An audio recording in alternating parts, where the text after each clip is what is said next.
بسم اللہ الرحمن الرحیم۔ محترم سامعین السلام علیکم۔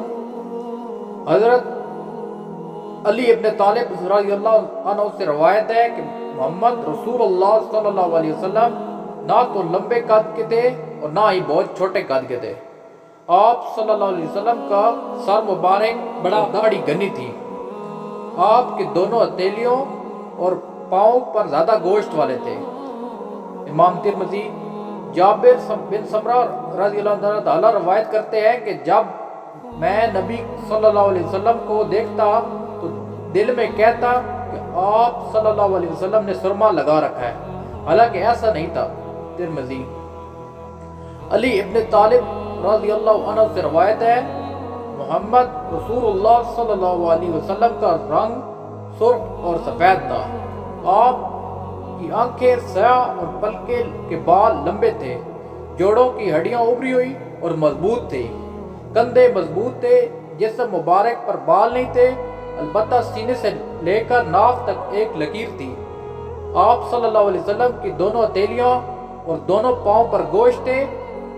جب آپ صلی اللہ علیہ وسلم چلتے تو جھک کر چلتے، گویا بلندی سے نشیب و فراز کی طرف جا رہے ہوں۔ آپ صلی اللہ علیہ وسلم جب دائیں یا بائیں جانب متوجہ ہوتے تو پورے جسم کے ساتھ متوجہ ہوتے۔ آپ صلی اللہ علیہ وسلم کے کندھوں کے درمیان مہر نبوت تھی اور آپ صلی اللہ علیہ وسلم آخری نبی تھے۔ آپ صلی اللہ علیہ وسلم تمام لوگوں سے زیادہ سخی اور سب سے زیادہ سچ بولنے والے تھے۔ آپ صلی اللہ علیہ وسلم سب لوگوں سے زیادہ نرم طبیعت والے اور زیادہ معزز تھے۔ جو شخص آپ صلی اللہ علیہ وسلم کو اچانک دیکھ لیتا اس پر ہیبت طاری ہو جاتی۔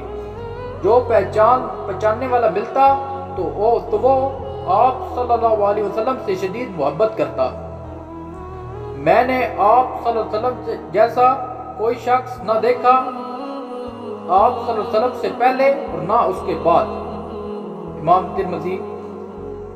محمد رسول اللہ صلی اللہ علیہ وسلم کی عادات مبارکہ۔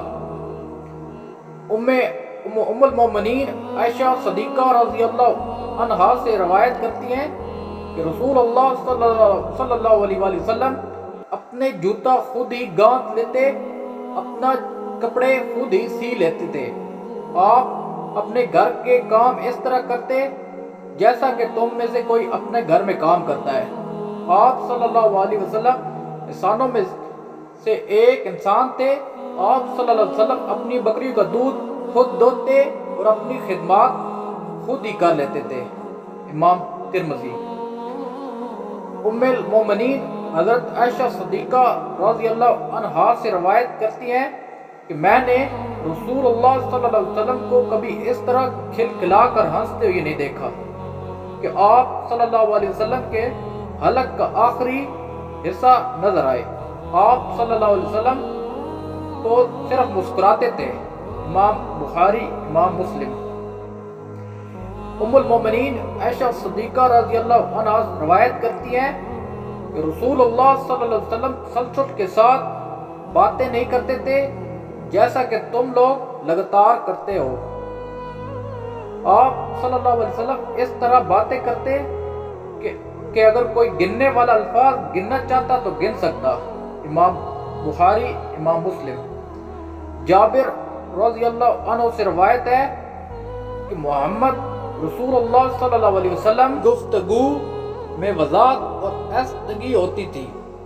امام ابو داؤد۔ جابر سمرہ رضی اللہ عنہ سے روایت کرتے ہیں کہ محمد رسول اللہ صلی اللہ علیہ وسلم زیادہ تر خاموشی اختیار کرتے تھے۔ محمد رسول اللہ صلی اللہ علیہ وسلم کا اخلاق و کردار۔ اللہ تعالیٰ نے فرمایا، قسم ہے قلم کی جو کچھ وہ لکھتے ہیں، آپ صلی اللہ علیہ وسلم اپنے رب کے فضل سے دیوانے نہیں ہیں، اور بے شک آپ صلی اللہ علیہ وسلم کے لیے بے انتہا اجر ہے، اور یقیناً آپ صلی اللہ علیہ وسلم کے اخلاق بلند ترین مرتبے پر فائز ہیں۔ انس رضی اللہ عنہ روایت کرتے ہیں میں نے محمد رسول اللہ صلی اللہ علیہ وسلم کی خدمت میں 10 سال گزارے، آپ صلی اللہ علیہ وسلم نے مجھے کبھی اف تک نہ کہا اور نہ کبھی کہا کہ تم نے یہ کام کیوں کیا، اور نہ ہی کبھی کہا کہ یہ کام کیوں کیا ہے۔ امام بخاری، امام مسلم۔